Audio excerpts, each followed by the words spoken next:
कि यूनान में नेशनलिटी के हसूल के लिए दरख्वास्त गुजार को तवील अरसा इंतजार क्यों करना पड़ता है। फिर सवाल किया कि यूनान में नेशनलिटी के लिए जो तैयारी की जाती है इम्तिहानात के लिए, उसके सवालात की तादाद कितनी है, वो सवालात कितने होंगे। यूनान में गैर मुल्की नेशनलिटी के हसूल के वक्त नेवी, एयरफोर्स में उनको क्यों नहीं भेजा जाता। कौन से अफराद हैं जो नेशनलिटी अप्लाई नहीं कर सकते।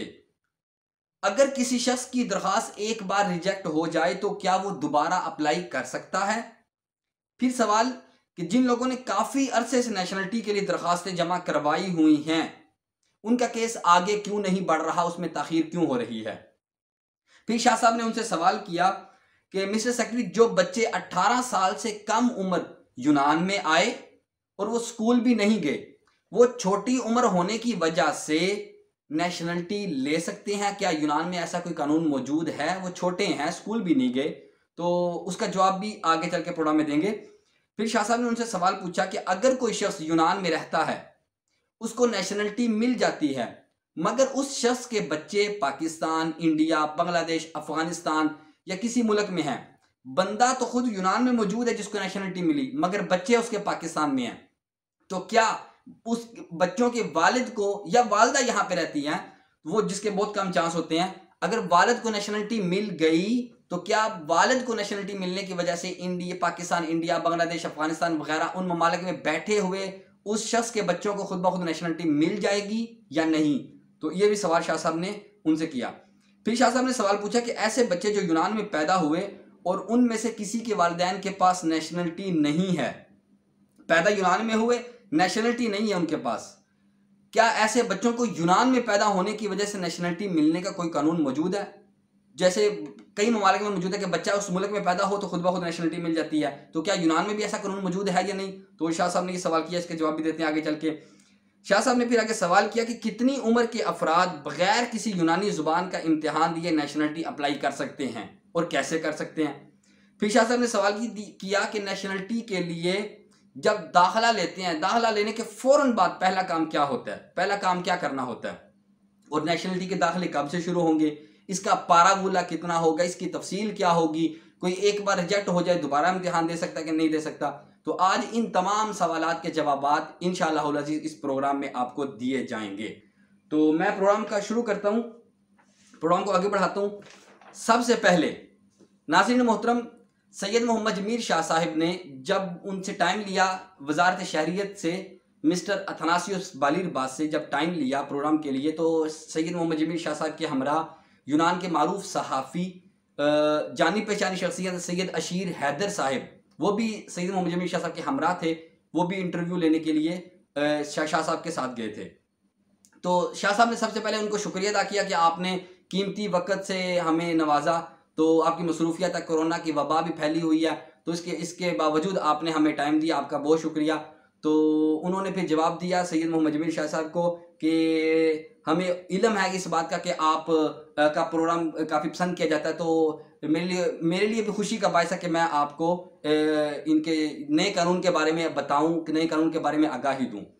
तो पहला सवाल जो सैयद मोहम्मद जमीर शाह साहब ने उनसे किया वो ये था कि मिस्टर सेक्रेटरी ये बताएं, कानून तो नेशनलिटी वालों का पार्लियामेंट से पास हो गया, नया कानून आ गया जिसमें कुछ तब्दीलियां की गई हैं। अब कोरोना की वबा बहुत ज़्यादा फैली हुई है, पहले भी यूनानी हुकूमत ने बेहतरीन इकदामात के ज़रिए इस वबा से निजात हासिल की थी। क्या इस दूसरी लहर की वजह से अब ये जो नया कानून पास हुआ है नेशनलिटी का, इसमें कोई इसके अमल दरामद होने में कोई रुकावट तो पैदा नहीं होगी, इसमें ताख़ीर तो नहीं होगी। तो जवाब दिया वजारत शहरियत मिस्टर अथनासियुस बालिरबास ने, उन्होंने कहा कि देखिए इस वबा से हमारे इस कानून में कोई फ़र्क नहीं पड़ेगा और बहुत कवी उम्मीद है कि मार्च तक इसकी वैक्सीन भी आ जाएगी। ये तो इंटरव्यू रिकॉर्ड हुआ था 23 को, गालिबन जो रिकॉर्ड हुआ था 23 अक्टूबर को ये रिकॉर्ड हुआ था।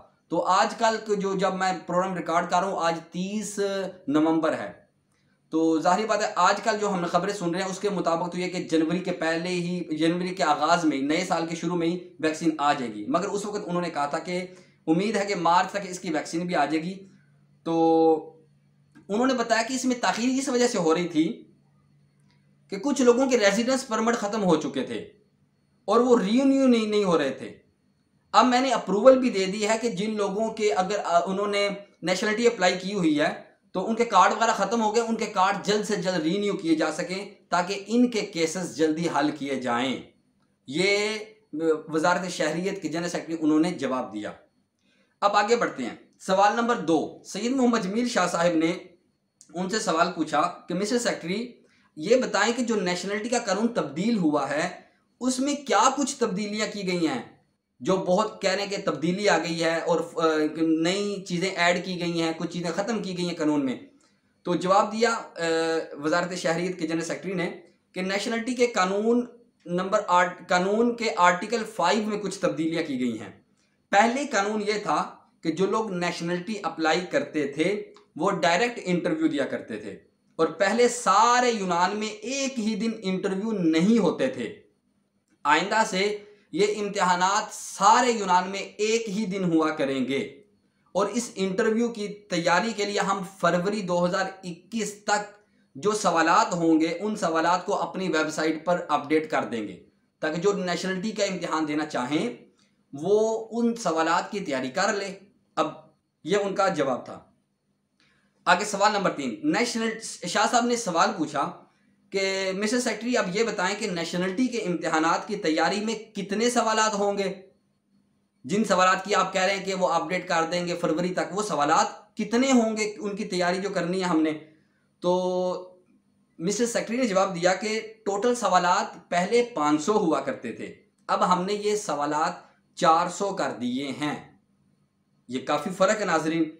जिनमें से मिस्टर सेक्रेटरी ने जवाब दिया कि इन 400 सवालात में से 300 सवालात के जवाबात ज़ुबानी देने होंगे, यानी कोई सवाल पूछेंगे आपने जवाब देना है, तो इस किस्म के 300 सवालात होंगे। जबकि जो 100 सवालात होंगे उनके जवाबात तहरीरी तौर पर लिख कर देने होंगे। और यहाँ ये बात याद रखनी होगी, मिस्टर सेक्रेटरी ने ये बात इंटरव्यू में बताई कि ये याद रखें कि जो सवालात आपको आएंगे वो 400 सवालात के अंदर ही से आएंगे जिनकी तैयारी आप करेंगे। तो ये उन्होंने जवाब दिया, इन 400 सवालात से बाहर से कोई सवाल नहीं आएगा। तो और इम्तिहानात, फिर शाह साहब ने पूछा कि जब कोई इम्तिहान दे देगा उसका रिजल्ट कब आएगा। तो उन्होंने जवाब दिया कि इम्तिहान का रिजल्ट इम्तिहान देने के 10 दिन के अंदर अंदर मिनिस्ट्री की वेबसाइट पर और जो उम्मीदवार हैं इम्तिहान देने वाले उनके ईमेल एड्रेस पर आ जाएगा। जिस उम्मीदवार ने नेशनलिटी का जो इंटरव्यू दिया होगा, जो टेस्ट दिया होगा, जो इम्तिहान दिया होगा, वो 10 दिन के अंदर अंदर आपके ईमेल एड्रेस पर भी आ जाएगा, मिनिस्ट्री की वेबसाइट पर भी अपडेट हो जाएगा। आगे बढ़ते हैं। फिर शाह साहब ने उनसे सवाल किया, मिस्टर सेक्रेटरी नेशनलिटी के इम्तिहान कब होंगे। तो उन्होंने जवाब दिया कि मई 2021 में इम्तिहानात नेशनलिटी के होंगे, जबकि दाखिले फरवरी या मार्च से शुरू हो जाएंगे और तमाम दाखिले ऑनलाइन होंगे। ये उन्होंने जवाब दिया। आगे अगला सवाल शाह साहब ने उनसे पूछा कि मिस्टर सेक्रेटरी अब ये बताएं कि नेशनलिटी अप्लाई करने का पारावूला कितना होगा। तो इसका जवाब जो उन्होंने दिया, उन्होंने कहा कि नेशनलिटी अप्लाई करते वक्त जो पारावूला होगा वो होगा 550 यूरो, 550 यूरो उसका पारावूला होगा नेशनलिटी अप्लाई करते वक्त। और उसके अलावा दूसरा पारावूला, इसके 2 पारावूला होंगे। पहला पारावूला होगा जो अप्लाई करते वक्त देंगे वो है 550 यूरो और दूसरा पारावूला होगा जो इम्तिहानी मरकज में बैठने की फीस होगी, वो भी पारावूले में गिना जाएगा। वो फीस पहले 250 यूरो हुआ करती थी, अब नए कानून में तब्दीली के बाद वो फीस 150 यूरो कर दी है। तो इस तरीके से नाजरीन ये जो सवाल है पारावूला के हवाले से ये हो गए। अब 2 इसके 2 जवाब हैं। सवाल है पारावूला कितना होगा, जवाब है 2 पारावूला होंगे। एक है 550 यूरो जो अप्लाई करते वक्त देना होगा और दूसरा है 150 यूरो जो इम्तिहानी मरकज में बैठते वक्त देना होगा। उससे पहले ही जाहिर है उस वक्त देना होगा। ठीक हो गया। अच्छा जी, अब आगे बढ़े। अगला सवाल शाह साहब ने उनसे किया। सैयद मोहम्मद जमील शाह साहब ने उनसे सवाल पूछा, मिस्टर सेक्रेटरी जिन लोगों ने पहले से इम्तिहानात के लिए दाखिला लिया हुआ है उनका पारावूला भी उतरा है तो क्या ऐसे फर्द को दोबारा से पाराबोला देना होगा 150 यूरो? 550 यूरो तो वो तो हो गया ना, वो अगर किसी ने दिया हुआ है। अब वो 150 यूरो वाला भी पाराबोला वो भी देना होगा या नहीं होगा? और अगर कोई एक उम्मीदवार इम्तिहान में पास नहीं हुआ, यानी कि उसने इम्तिहान दिया वो पास नहीं हो सका, तो क्या वो जब दोबारा इम्तिहान दे सकता है या नहीं दे सकता? ये दो सवाल है। तो मिस्टर सेक्रेटरी ने जवाब दिया पहले सवाल का कि अगर किसी ने पहले से इम्तिहान में दाखिला लिया हुआ है और पाराबोला भी उतरा हुआ है, वो सिर्फ दोबारा जब क्लास में बैठेगा इंटरव्यू के लिए, उसको सिर्फ 150 यूरो पाराबोला देना होगा, उसको सिर्फ और सिर्फ 150 यूरो ही देना होंगे। और दूसरा सवाल जो था इसके अंदर ऐड था कि अगर किसी का कोई एक दफा केस रिजेक्ट हो गया, वो पास नहीं हो सका, तो क्या वो दोबारा भी इम्तिहान में बैठ सकता है? तो यहाँ पे मिस्टर सेक्रेटरी वजारत शहरियत मिस्टर तनासिस बलीरबास ने जवाब दिया कि हाँ मिस्टर सैयद, पहले कानून ये था कि जो एक बार नेशनलिटी के इम्तिहान में पास नहीं हो सका, इंटरव्यू वगैरह में वो पास नहीं हो सका, तो अब वो पहले कानून ये था कि अगर पास नहीं हुआ तो साल के बाद दोबारा बैठ सकता था इम्तिहानी मरकज में, यानी वो 1 साल के बाद दोबारा इम्तिहान दे सकता था। मगर अब कानून ये है, नए कानून के तहत अगर कोई एक बार इम्तिहानी मरकज में पास नहीं हो सका, उसका केस रिजेक्ट हो जाता है खुदा ना करे, तो वो उसी वक्त जब अगला इम्तिहान दोबारा होगा तो उस वक्त वो दोबारा इम्तिहानी मरकज में बैठ सकता है, लेकिन उसको सिर्फ 150 यूरो पाराबोला देना होगा। तो आगे फिर सवाल किया शाह साहब ने कि मिस्टर सेक्रेटरी ये बताएं कितनी उम्र के अफराद बगैर तहरीरी, बगैर लिखे इम्तिहान दे सकते हैं? तो इसके जवाब में फरमाया मिस्टर सेक्रेटरी ने कि देखें, पहले कानून ये था कि जिसकी उम्र 66 साल थी वो बगैर तहरीरी इम्तिहान देता था, यानी कि जो 400 सवालात थे उनमें से 300 सवालात के जवाब देने, 100 के नहीं देने, जो लिखने वाला है उसका जवाब नहीं देना। तो या जो सवालात लिखने वाले हैं वो भी उन्होंने जुबानी पूछ लें, मुमकिन है, लेकिन तहरीरी इम्तिहान उनका नहीं है, यानी कहने का मतलब ये। तो पहले कानून था 66 साल, अब नए कानून के तहत ये उम्र 62 साल कर दी है, यानी जिनकी उम्र 62 साल होगी उनको सिर्फ और सिर्फ जुबानी इम्तिहान देना होगा। और ये भी जो इम्तिहान होंगे, सवालात जो पूछे जाएंगे जुबानी, ये भी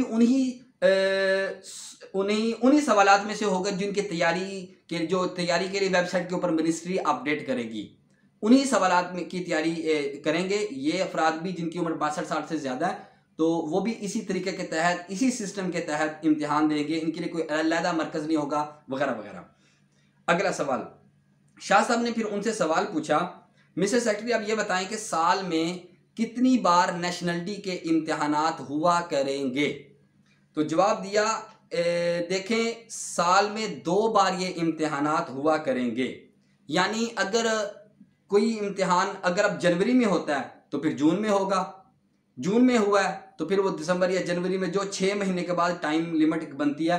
तो मिस्टर सेक्रेटरी ने जवाब दिया कि साल में 2 मरतबा इम्तिहान हुआ करेंगे, हर 6 माह के बाद इम्तिहान हुआ करेंगे। और जैसे कि अभी मैंने सवाल पीछे पढ़ा था, शाह साहब ने उनसे पूछा था कि इम्तिहान कब होंगे, उन्होंने बताया कि अब ये उम्मीद है कि मार्च में गालिबन इम्तिहान होंगे।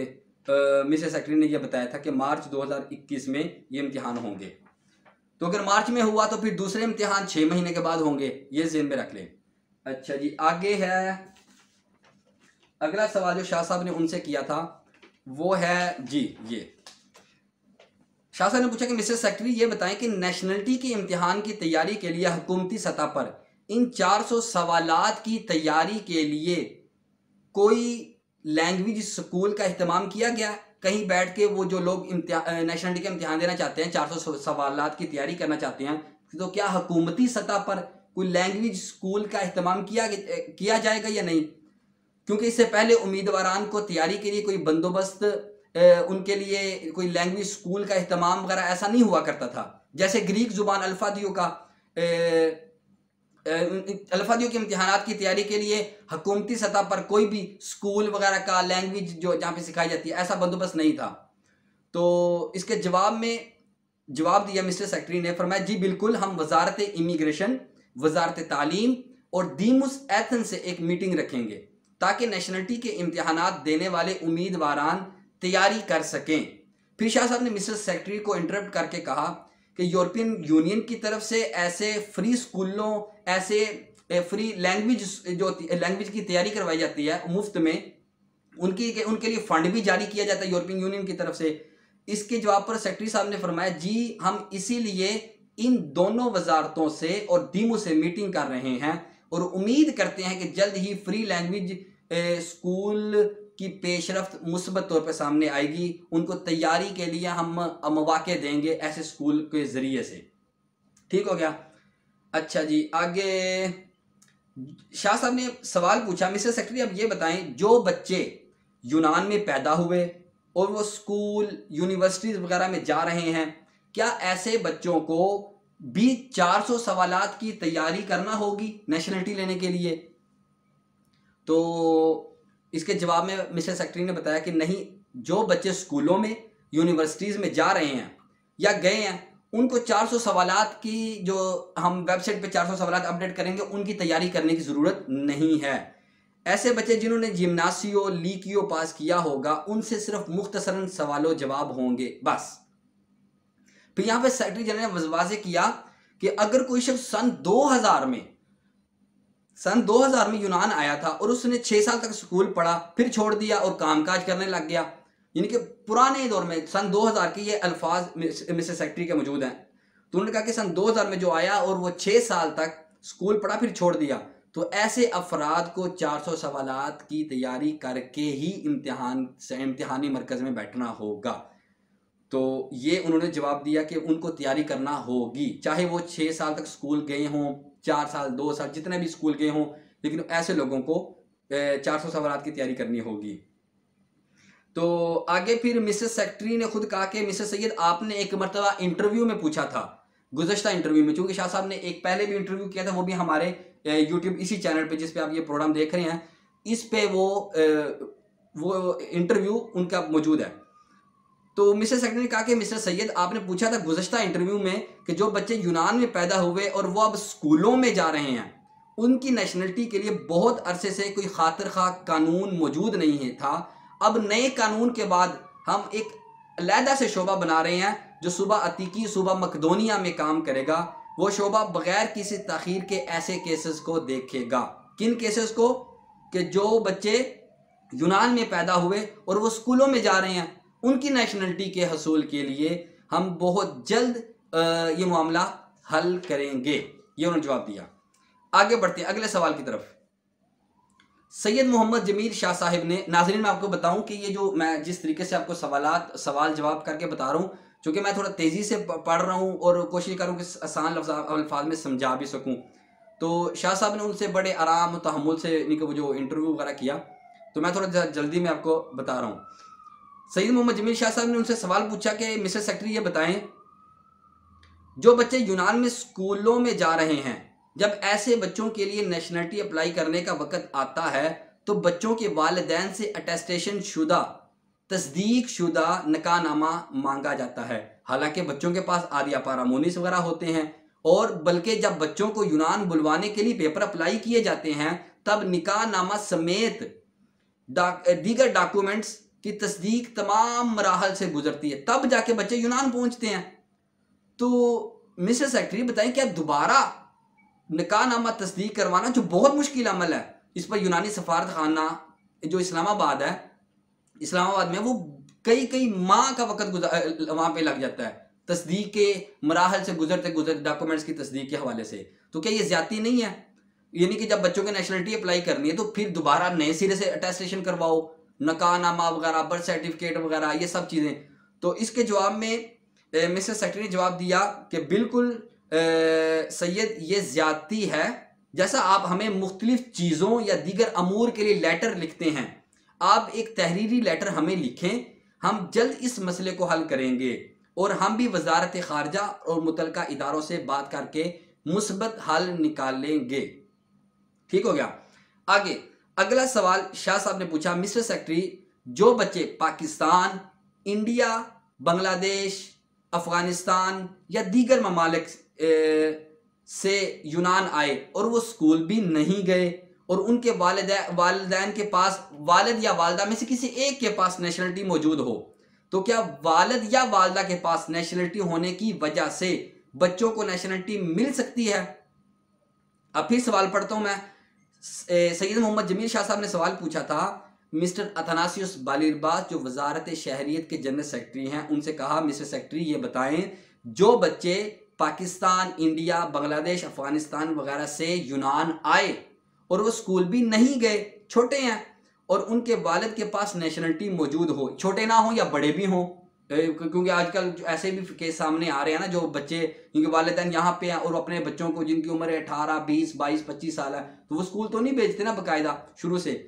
तो सवाल ये था कि जो उन ममालिक से आए, स्कूल भी नहीं गए और उनके वालिद के पास नेशनलिटी मौजूद हो, तो क्या वालिद या वालदा के पास नेशनलिटी होने की वजह से बच्चों को नेशनलिटी मिल सकती है? तो मिस्टर सेक्रेटरी ने जवाब दिया कि जी, अगर वो बच्चे यूनान में लीगल आए हुए हों, डैंकी नहीं, उन्होंने कहा कि अगर वो लीगल आए हुए हों तो ऐसे बच्चों को खुद ब खुद बगैर किसी इंटरव्यू दिए नेशनलिटी मिल जाएगी, चाहे वो स्कूल गए हों या ना गए हों। सिर्फ वालिदैन में से किसी एक के पास नेशनलिटी होने की वजह से बच्चों को भी नेशनलिटी मिल जाएगी।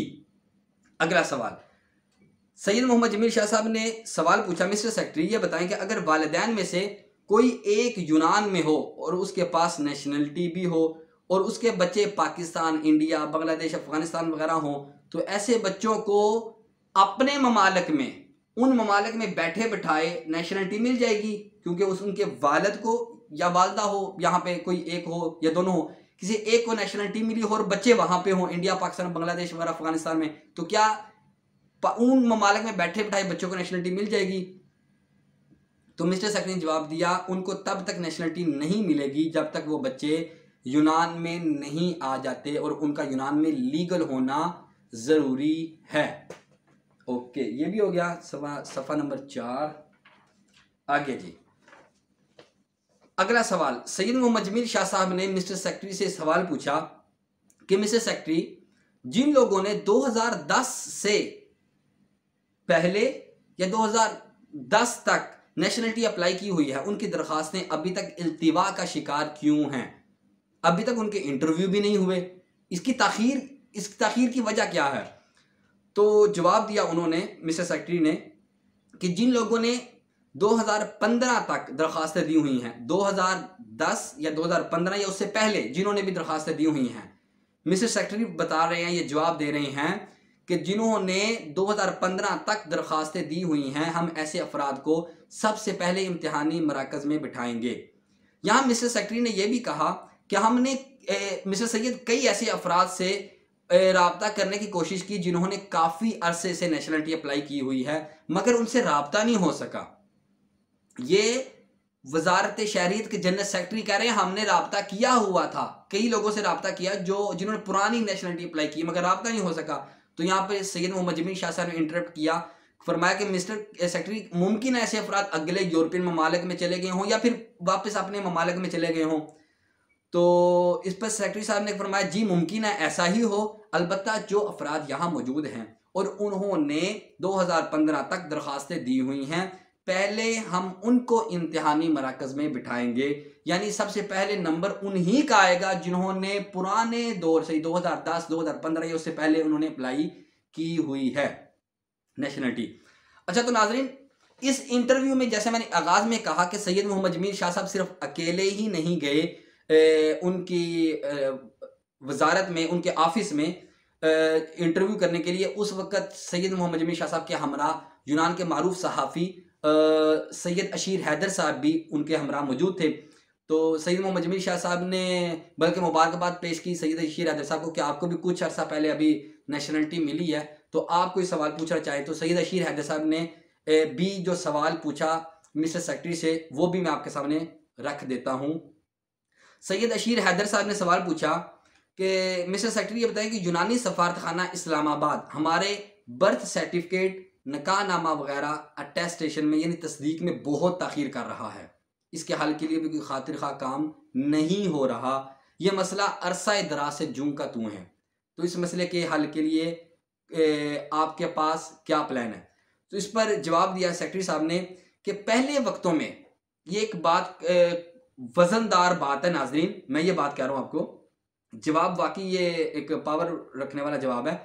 उन्होंने जवाब दिया कि पहले वक्तों में कुछ डॉक्यूमेंट्स 4G यानी कि गलत मालूमात पर मबनी होते थे, यानी जिसको कह लें कि 2 नंबरी पर मबनी होते थे कई डॉक्यूमेंट्स।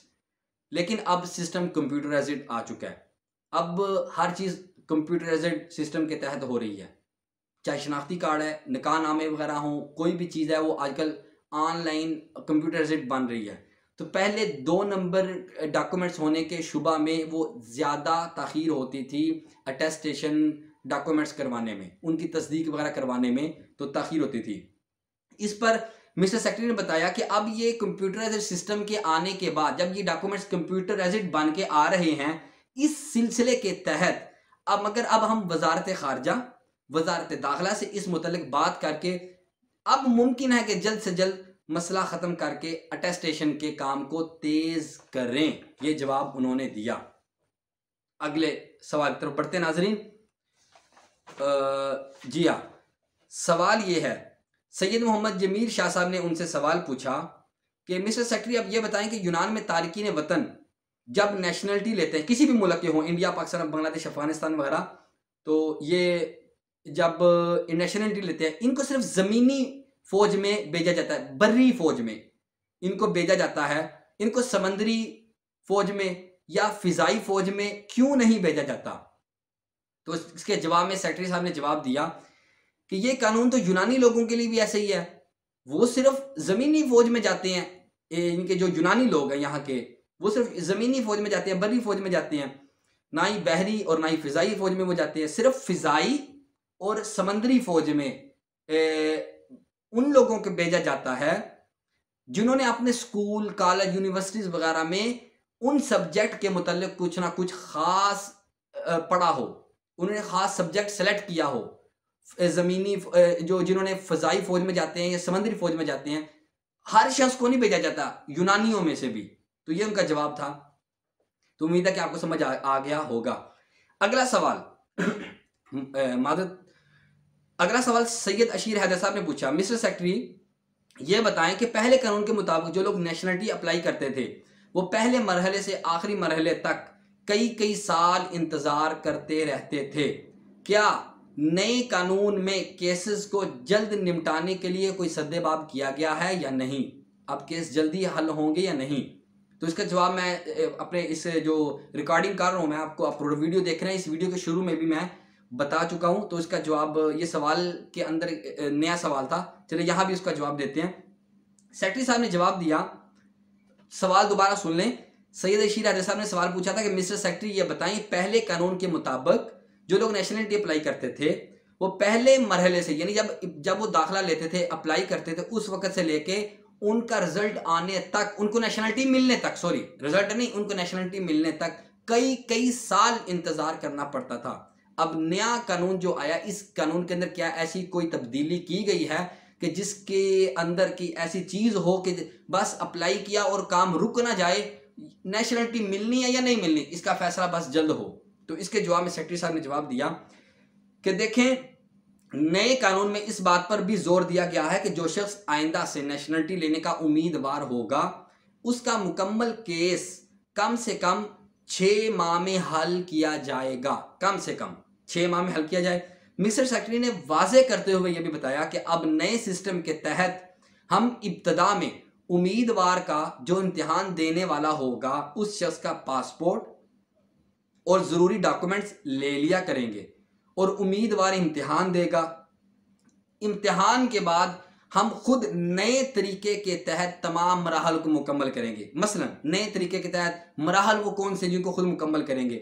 मिसाल के तौर पे मिस्टर सेक्रेटरी ने बताया कि हम ही आदिया पारामोनी की तफसील डायरेक्ट पेरीफेरिया से लेंगे, पेरीफेरिया से डायरेक्ट आदिया पारामोनी वगैरह की तफसील लेंगे। उसके बाद फोरोलॉगी दी लोसी हम खुद एफोरिया से लेंगे, आपको कहीं जाने की आने की जरूरत नहीं पड़ेगी, हम आपको नहीं कहीं भेजेंगे, उन्होंने बताया।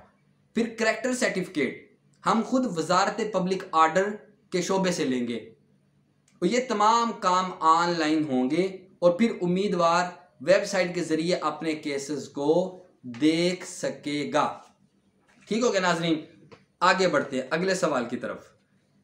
ये आखिरी सवाल है। सैयद मोहम्मद जमील शाह साहब ने सवाल पूछा कि मिस्टर सेक्रेटरी ये बताएं कि किन किन वजूहात की बिना पर नेशनलिटी का केस रिजेक्ट हो सकता है, चाहे उम्मीदवार कितनी ही अच्छी जुबान लिखना बोलना क्यों ना जानता हो, तो उसका रिजल्ट, उसका रिजेक्ट होने का, उसका केस रिजेक्ट इनके होने के चांस हो सकते हैं, या उसका केस रिजेक्ट हो सकता है किस बिना पर। तो यहाँ पर मिस्टर सेक्रेटरी ने जवाब दिया, वजारत शहरियत मिस्टर अतनासियोस, जनरल सेक्रेटरी वजारत शहरियत मिस्टर अतनासियोस बालिरबास ने, कि जिन अफराद पर संगीन किस्म के मुकदमात हुए हों या यूनान की इंटेलिजेंस एजेंसी से उस उम्मीदवार के मुतल्लिक सख्त तरीन नेगेटिव रिपोर्ट मिली हो, ऐसे अफराद के केसेस रिजेक्ट कर दिए जाते हैं, चाहे कितनी ही अच्छी उनको यूनानी ज़ुबान लिखनी क्यों ना आती हो, बोलनी क्यों ना आती हो, पढ़नी क्यों ना आती हो, उनके केसेस उनका करैक्टर अच्छा ना होने की वजह से रिजेक्ट कर दिए जाएंगे। और करैक्टर वो कहते हैं हमने खुद ही पता कर लेंगे वजारत पब्लिक आर्डर से। इस पर सैयद मोहम्मद जमील शाह साहब ने मिस्टर सेक्रेटरी को इंटरप्ट करते हुए पूछा कि जैसे अगर किसी शख्स पर 12 महीने से जायद की सजा हुई हो किसी शख्स पर, तो वो आदिया पारामोनी अप्लाई नहीं कर सकता। तो मिस्टर सेक्रेटरी ने जवाब दिया कि ये कानून आदिया पारामोनी वालों का है कि 12 महीने की अगर किसी बंदे को सजा हुई हो तो वो 7 साल के सबूतों पर पेपर जमा भी करवा दे तो फिर भी उसको कार्ड आदिया पारामोनी नहीं मिलेगा। तो यहाँ पर मिस्टर सेक्रेटरी ने बताया कि ये कानून तो 12 महीने की सजा वाला, ये तो आदिया पारामोनी वाला का, मगर नेशनलिटी वालों के लिए इससे ज्यादा सख्ती है। मसलन किसी ने पुलिस वाले से झगड़ा किया हो, यहाँ पे कानून को अपने हाथ में लेने की कोशिश की हो, कानून की खिलाफ वर्जी की हो, सख्त तरीन कानून की खिलाफ वर्जी, या किसी कानून की खिलाफ वर्जी पर किसी को उकसाया हो, तो अगर इन जैसे केसेस आए हों तो उस शख्स का जो केस है वो रिजेक्ट कर दिया जाएगा। ये मिस्टर सेक्रेटरी ने बताया कि हम खुद ही पता कर लेंगे कि इम्तिहान देने वाले किस बंदे का करैक्टर कैसा है, ये हम खुद ही तलाश कर लेंगे। तो इन लोगों के केस रिजेक्ट हो सकते हैं। तो नाज़रीन मोहतरम, मैंने कोशिश की कि वो तमाम सवालात के जवाबात रिकॉर्ड करवा दूं और कर दिए। आखिर पे फिर सैयद मोहम्मद जमील शाह साहब ने मिनिस्ट्री का शुक्रिया अदा किया, वजारत शहरियत के जनरल सेक्रेटरी मिस्टर अथानासियोस बालिरबास का शुक्रिया अदा करते हुए फरमाया कि आपका बहुत शुक्रिया कि आपने कोरोना की वबा में और इतने सख्त तरीन हालात के अंदर आपने हमें टाइम दिया अपनी मसरूफियात में से। तो फिर मिस्टर सेक्रेटरी ने भी शुक्रिया अदा किया शाह साहब का कि आप आए हैं और आपने इन चीज़ों को पूछा हमसे और मैंने आपको बताया। आपका भी शुक्रिया, आपने पूछा। और मैं Pak Hellenic Urdu TV service Greece की काविशों को भी सराहता हूँ, जो यूनान में रहने वाले ऐसे तारकीन वतन जो यूनानी ज़ुबान पर अबूर नहीं रखते, तो वो नए आने वाले केस को वो आसानी के साथ अपनी ज़ुबान में समझ सकते हैं। तो मेरा ख्याल कि ये पाक हेलेनिक उर्दू टीवी की हमारी पूरी टीम जितनी भी है, कैमरे के सामने तो मैं ही आता हूँ या शाह साहब आते हैं, इसके बैक साइड पे भी हमारी टीम है। तो ये उन्होंने उन तमाम लोगों को मुबारकबाद पेश की। तो ये था आज का नाजरीन मोहतरम इंटरव्यू कि जिसके अंदर तमाम चीज़ों का अहाता किया गया कि नेशनलिटी के नए कानून में क्या तब्दीली। उम्मीद है कि आपको हमारा ये प्रोग्राम पसंद आया होगा। अगर आपको ये हमारा प्रोग्राम पसंद आया, कोई ऐसी मालूमात आपको मिली कि जो आपके इल्म में नहीं थी, तो उम्मीद है कि आप हमारे इस वीडियो को लाइक करेंगे। बहुत शुक्रिया। जहाँ रहें अपना ख्याल रखें, दूसरों का ख्याल रखें। जिस मुल्क में रह रहे हैं वहाँ के कानून का एहतराम करें, वहाँ के लोगों का एहतराम करें और साफ़ रहें, सफाई का ख़ास ख्याल रखें। बहुत शुक्रिया।